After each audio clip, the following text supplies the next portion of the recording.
Jemaah, informasi untuk kegiatan atau tarawih di Masjid Pusdai Jawa Barat yaitu sebanyak 11 rakaat dengan 2 rakaat dan ditutup dengan witir sebanyak 3 rakaat.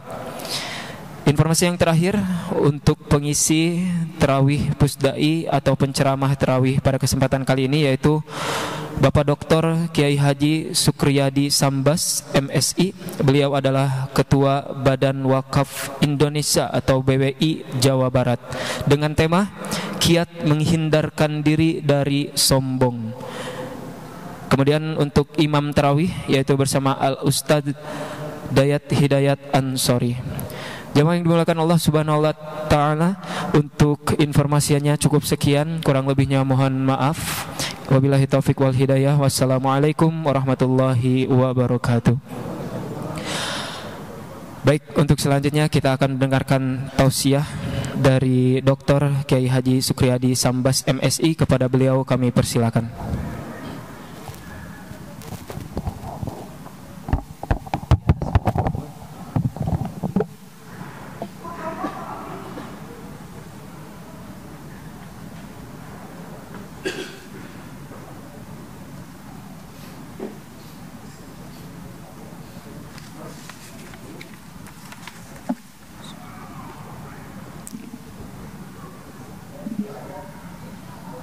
Assalamualaikum warahmatullahi wabarakatuh. Alhamdulillah, alhamdulillahilladzi la yansa man dzakaroh. Wassalatu wassalamu ala Rasulillah Sayyidina wa Habibina Muhammad ibn Abdillah wa ala alihi wa ashabihi wa man tabi'a huda. Amma ba'd, faqala azza min qailin azim wa huwa asdaqul qailin. A'udzu billahis salim alim wassalatu wassalamu ala rasul karim. A'udzu billahi samil alim. Bismillahirrahmanirrahim. Wa qaruna wa fir'auna wa haman ja'ahum Musa bil bayinat fastakbaru fil ard. Al-ayah. Jamaah salat tarawih Masjid Pusdai yang sama-sama mengharap ridho Allah Subhanahu wa taala. Alhamdulillah wa syukru ala ni'amillah.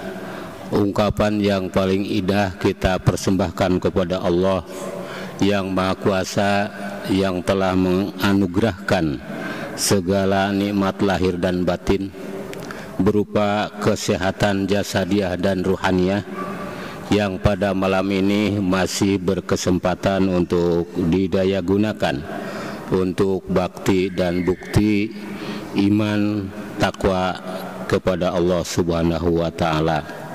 Mudah-mudahan wabil khusus dalam rangka mengisi Asyrul Awakhir, tahapan 10 hari yang terakhir, amaliyah kita yang sudah, yang sedang, dan yang akan menjadi wasilah memperoleh ridho Allah Subhanahu wa taala.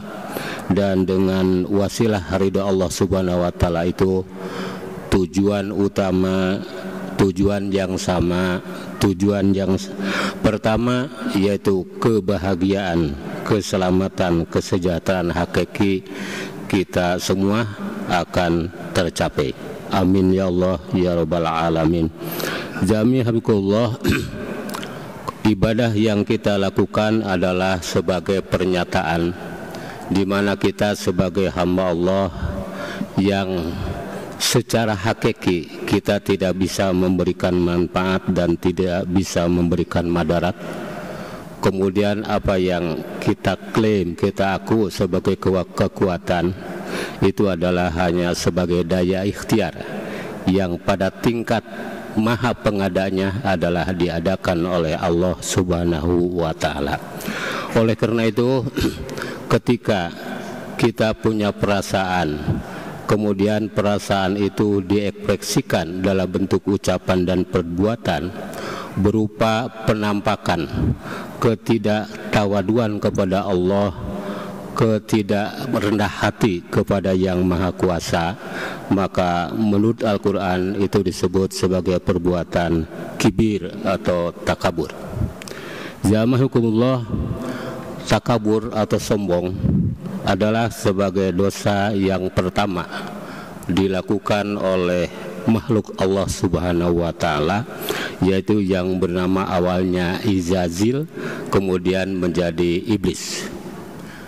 Hal itu terjadi diinformasikan dalam beberapa ayat Al-Quran, di mana Allah Subhanahu wa Ta'ala memerintahkan agar pada saat itu para malaikat dan termasuk Izazil yang semuanya adalah penghuni surga untuk melakukan sujud penghormatan kepada Adam. Setelah Adam ditiupkan ruh Allah kepada Adam, maka disuruhlah para malaikat dan makhluk pada saat itu yang ada adalah dari kalangan jin yang pimpinannya bernama Izazil. Tapi sayang, para malaikat bersujud semuanya fasajadu ila iblis, semua melakukan sujud penghormatan kecuali iblis. Apa yang dilakukan oleh iblis? Aba wastakbaro, dia melakukan aba, yaitu tidak mau, kemudian istakbaro, dia menentang. Nah, oleh karena itu penentangan dalam hati, mengingkari perintah dalam hati, kemudian dalam bentuk tidak melakukan, itu adalah bentuk utama dari ketakaburan. Dan inti aba istakbaro itu pada ayat-ayat yang lain disebut sebagai tindakan minal kafirin, sebagai tindakan minal musyrikin, yaitu tindakan syirik dan tindakan kufur. Intinya yang disebut dengan sombong adalah berawal dari memposisikan diri pada posisi kemahaagungan Allah, karena al-kibriya itu adalah milik Allah. Walahul kibriya'u fis samawati wal ard wa huwal azizul hakim. Kibriya itu adalah fakkan Allah, itu adalah milik Allah, tidak bisa dirampas oleh makhluknya. Nah, ketika hal itu adalah diposisikan pada posisi makhluk seperti dilakukan oleh Izazil tadi, maka itu termasuk dosa besar. Oleh karena itu, jamaah hafizukumullah, turunan dari dosa ini itu adalah akan mengakibatkan di mana manusia dia akan melakukan hal-hal yang menjadi penyebab dari turunnya balai, dari turunnya azab dari Allah Subhanahu wa Ta'ala ketika melakukan dosa itu. Yang pertama, akibat dari dosa itu, yang sudah menjadi penghuni surga juga diusir keluar, harus keluar dari surga. Nah, oleh karena itu, apabila yang belum masuk surga kemudian melakukan kesombongan, apalagi yang sudah ada di dalam surga pun diusir untuk keluar dari surga, apalagi yang belum masuk surga. Nah, oleh karena itu, istighfarlah dan bertaubatlah jalan keluarnya untuk menghindari dari kesombongan demi kesombongan itu. Lalu kalau kita melihat dalam ayat-ayat Al-Quran sebagai mau'izah, sebagai pelajaran, sebagai ibrah, maka akan kita temukan siapa yang menjadi sampel nama-nama yang diabadikan oleh Al-Quran sebagai pelaku yang disebut dengan kesombongan itu. Pertama adalah iblis itu sendiri. Kemudian iblis yang semula tadi disebutkan namanya Izazil, itu disebutkan tidak kurang dari 11 kali penyebutan nama iblis. Kemudian yang kedua adalah Fir'aun. Fir'aun ini memposisi sebutan yang cukup banyak, yaitu sebanyak 74 kali kata Fir'aun disebutkan dalam Al-Quran. Mengapa ini sampai 74 kali? Karena pertama, kemunculan penyakit-penyakit Fir'aun ini kuantitasnya akan lebih banyak. Kemudian yang kedua bahwa Fir'aun itu sendiri sebagai figur melakukan kesombongan. Bahkan kalau iblis beralasan kenapa tidak menghormat Adam karena alasan kejadian, tapi Fir'aun sampai mengklaim diri dia memposisikan diri sebagai wa ana Rabbul alam, aku adalah Tuhan di alam ini. Wa ana rabbukumul a'la, kami adalah sebagai Tuhan tertinggi di muka bumi ini. Itu sampai begitu puncak dari kesombongan Fir'aun. Oleh karenanya Fir'aun sampai 74 kali disebutkan. Kemudian yang kedua adalah Qarun. Qarun ini 4 kali disebutkan. Kemudian ada nama yang lain adalah Haman. Haman ini 6 kali dalam Al-Quran disebutkan. Nah, Fir'aun dalam Quran surah Al-Ankabut ayat 39 itu disimpan di tengah-tengah, digendeng oleh Qarun, kemudian Haman. Fir'aun di tengah-tengah. Artinya Fir'aun ini punya asisten terdekat yang namanya Qarun dan namanya Haman. Ayat itu berbunyi wa Qaruna wa Fir'auna wa Hamana wa laqad jahum Musa bil bayinat fastakbaru. Ingatlah bahwa Qarun, Fir'aun dan Haman yang pernah didakwahi oleh Nabi Musa dengan materi dakwah yang disebut bayinat, yaitu ajaran tentang akidah yang tauhid, kemudian bermacam-macam mukjizat. Mereka merespon fastakbaru, yaitu dengan sikap kesombongan. Oleh karena itu mereka mengklaim sebagai pemenang. Ini dibantah wa ma kanu sabiqin. Dengan penentangan itu pada hakikatnya mereka adalah bukan pemenang, tapi mereka adalah orang-orang yang kalah. Jami'ah habikumullah, apa karakter yang ada pada 3 figur nama ini?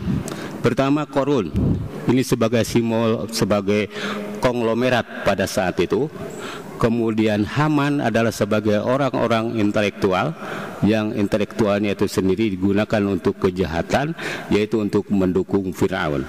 Sementara Fir'aun sendiri pada saat itu adalah sebagai raja.